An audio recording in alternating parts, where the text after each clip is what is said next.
Sapa Hati bersama Gus Agus. Sobat Dimas di Ajeng yang berbahagia. Pun juga sebaliknya. Artinya kalau kita sedang tidak suka pada orang lain, ya tidak suka itu kan berbagai macam sebab, ya. Namun kalau kita bicara suka yang tidak suka yang sebabnya itu asal saja, ini ya sebetulnya menjadi satu hal yang buruk juga buat diri kita. Ya, karena orang itu kan ya dianjurkan untuk bisa berbuat baik pada orang lain gitu kan. Bisa manfaat untuk orang lain. Sebab tidak suka di dalam agama kita ini di sini yang dimaksud adalah tidak suka karena perbuatan orang itu melanggar daripada aturan-aturan agama. Nah, jadi artinya boleh saja kita merasa tidak suka. Gitu ya. Bukan berarti tidak suka di sini kemudian tidak suka yang ngawur, ya, yang berlebihan. Karena bisa jadi suatu saat nanti di dalam hadis kita yang sedang dibicarakan itu adalah boleh jadi suatu saat orang yang kita benci atau orang yang kita tidak sukai ini boleh jadi malah menjadi teman karibnya kita. Ini kan menjadi orang yang kita cintai, atau bahkan mungkin jadi kalau lawan jenis akan menjadi istrinya kita gitu kan, atau suaminya kita. Maka kalau kita bencinya atau tidak sukanya berlebihan, manakala ya akhirnya dengan perubahan waktu, dengan sesuatu peristiwa ya, sehingga menyebabkan kita malah justru akhirnya senang, akhirnya suka. Kalau kita tidak sukanya adalah secara wajar saja, penyesalan yang timbul dalam diri kita itu tidak terlalu parah. Beda dengan kalau kita awalnya tidak sukanya itu sangat berlebihan. Mungkin dalam diri kita itu akan melakukan satu penyesalan-penyesalan yang terkadang susah untuk melupakannya. Walaupun pada akhirnya kita mencintai atau menyukai. Sobat Dimas di Ajeng yang berbahagia. Ya kalau kita melihat daripada sejarah, ya, daripada Nabi besar Muhammad SAW dalam perjalanan hidupnya, ya, dalam menyebarkan agama, bagaimana Rasulullah SAW ini kan banyak dibenci oleh orang-orang atau oleh kaum musyrikin Quraisy saat itu gitu kan, dicaci maki, dicemooh dan lain sebagainya. Rasul tidak pernah marah, gitu. Rasul tidak pernah membenci. Ya, jadi sebetulnya kalau kita mau meniru, ya karena ya mau tidak mau yang namanya kita beragama Islam gitu kan, ya panutan kita ya beliau, junjungan kita Nabi besar Muhammad SAW. Ya perilaku apapun yang beliau lakukan itu ya mestinya kita harus bisa menirunya, gitu kan, menjadi toladan buat diri kita. Walaupun tentu kita tidak bisa sepenuhnya sama dengan beliau, karena jelas jauh berbeda, gitu ya. Tapi setidaknya menjadi menjadi di dalam hati kita berusaha sekuat tenaga untuk mampu meniru apa yang sudah dicontohkan oleh Nabi besar Muhammad SAW. Jadi artinya kita jangan mudah untuk membenci seseorang, karena boleh jadi ya itu tadi yang sudah kita sampaikan. Justru orang yang seperti itu suatu saat kalau kita menjadi teman karib atau sahabat, biasanya orang-orang itu adalah orang-orang yang sangat bisa membela kita, ya, menjadi penolong kita dan lain sebagainya.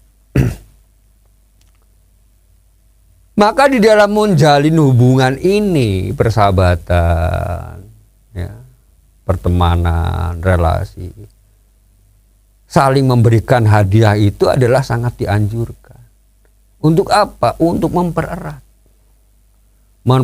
silaturahimnya kita, mempererat hubungan baiknya kita, mempererat saling percayanya kita. Ya.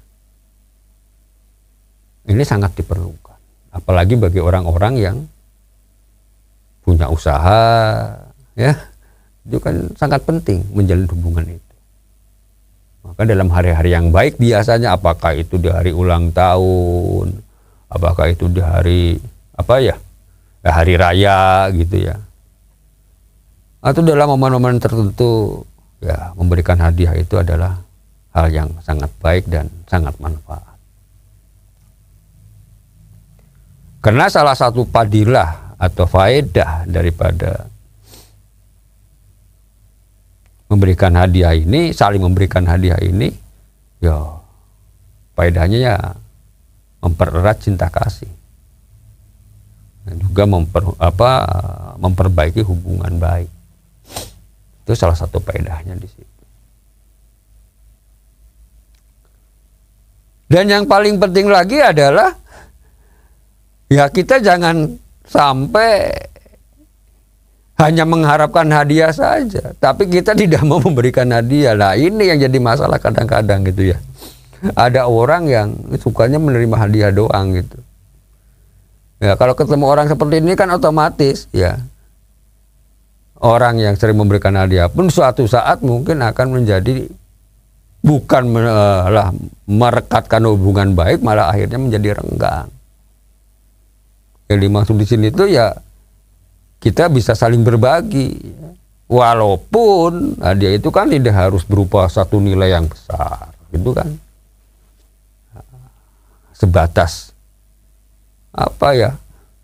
hanya kenang-kenangan kecil pun akan menjadi membekas di hati, gitu kan, Mas? Karena orang yang diberi hadiah itu kan bukan melihat nilainya, gitu kan?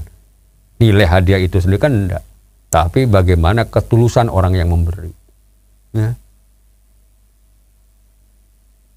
Artinya dengan itikad yang baik, dengan ketulusan yang baik, itulah yang memancarkan dari dirinya itu satu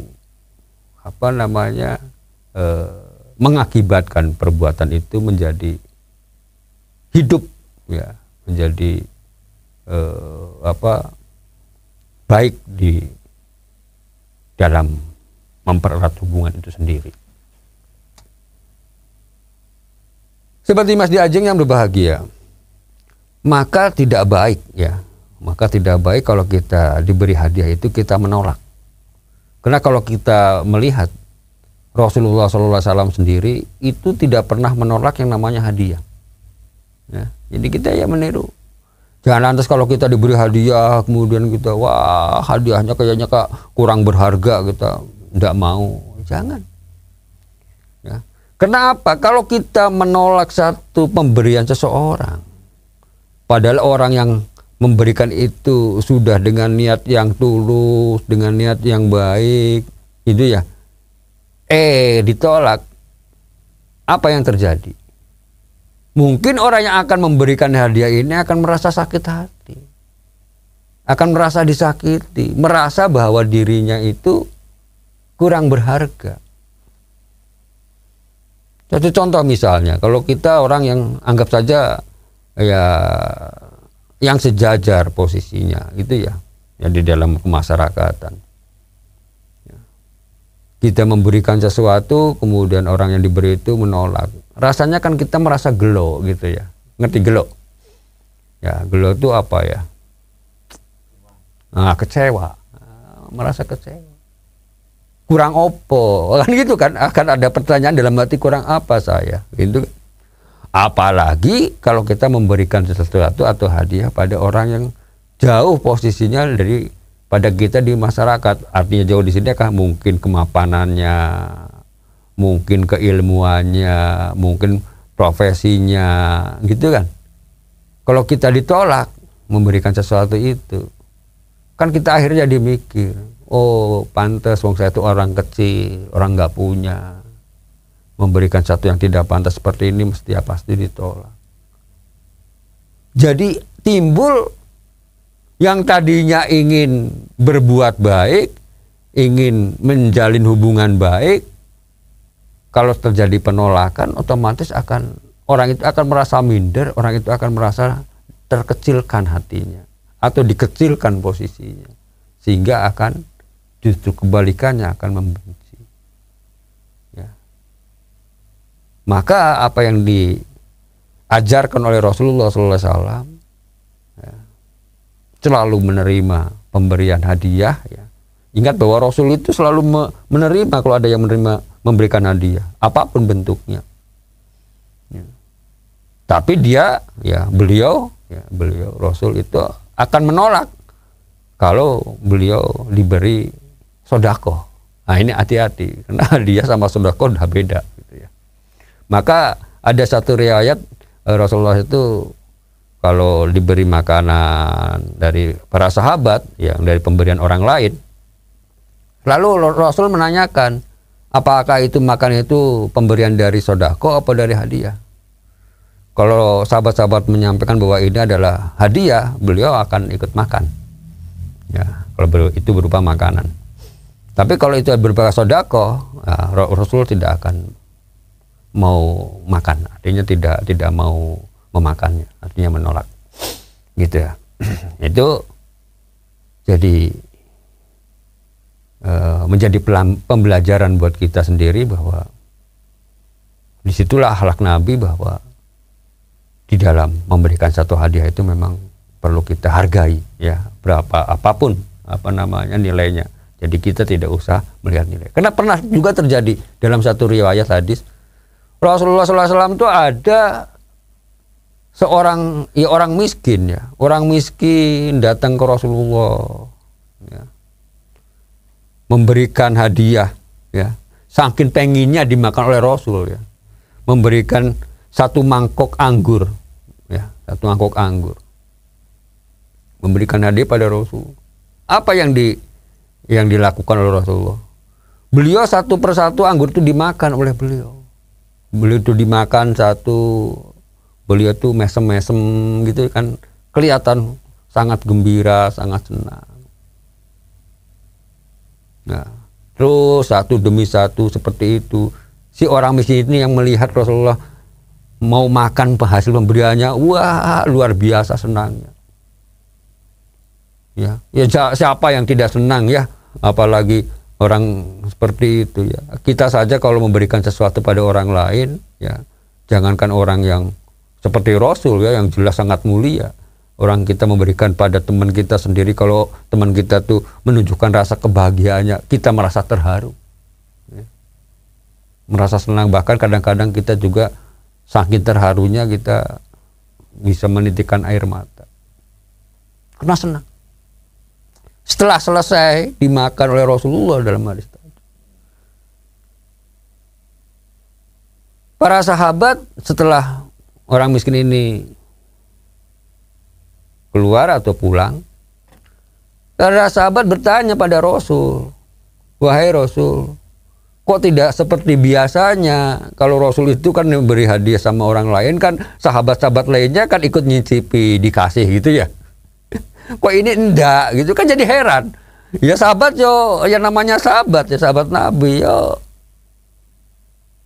belak-belakan saja gitu kan, ya ngomong apa adanya, ya nak bertanya gitu. Demikian, semoga ada manfaatnya. Billahi taufiq wal hidayah. Wassalamualaikum warahmatullahi wabarakatuh. Sapa Hati bersama Gus Agus. Untuk saran dan masukan, silahkan WhatsApp ke Gus Agus 0896 8811 6615. Dipersembahkan oleh Ziman, enzim antioksidan aktif, menjaga kesehatan dan memperpanjang usia Anda.